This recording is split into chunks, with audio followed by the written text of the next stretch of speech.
અંકલેશ્વર જીઆઈડીસીમાં પ્રધાનમંત્રી વિકસિત ભારત રોજગાર યોજના અંતર્ગત પ્રોત્સાહન રાશિ વિતરણ કાર્યક્રમનું લાઈવ સ્ટ્રીમિંગ યોજાયું, જેમાં રાજ્યના જળસંપત્તિ મંત્રી ઈશ્વરસિંહ પટેલ ઉપસ્થિત રહ્યા।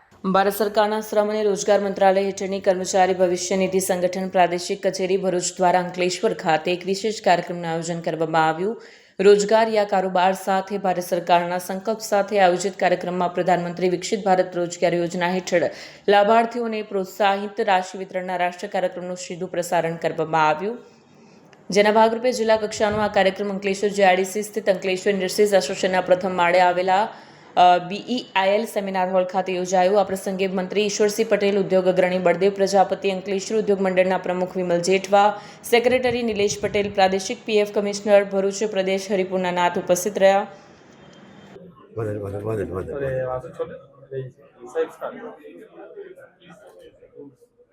દેશના યશસ્વી પ્રધાનમંત્રી આદરણીય શ્રી નરેન્દ્ર મોદી સાહેબે આજે પ્રધાનમંત્રી વિકસિત ભારત રોજગાર યોજના હેઠળ આશરે 24 કરોડના પ્રોત્સાહિત વિતરણ થયું છે।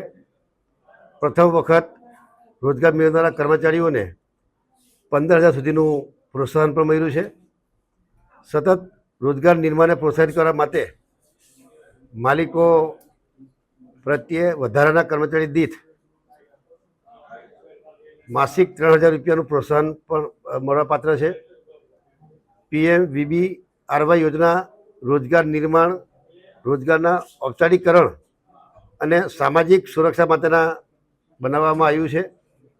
આ પ્રોત્સાહનને દેશભરમાં 15 લાખ લાભાર્થીઓને રોજગારી સુવિધા પૂરી પાડી છે।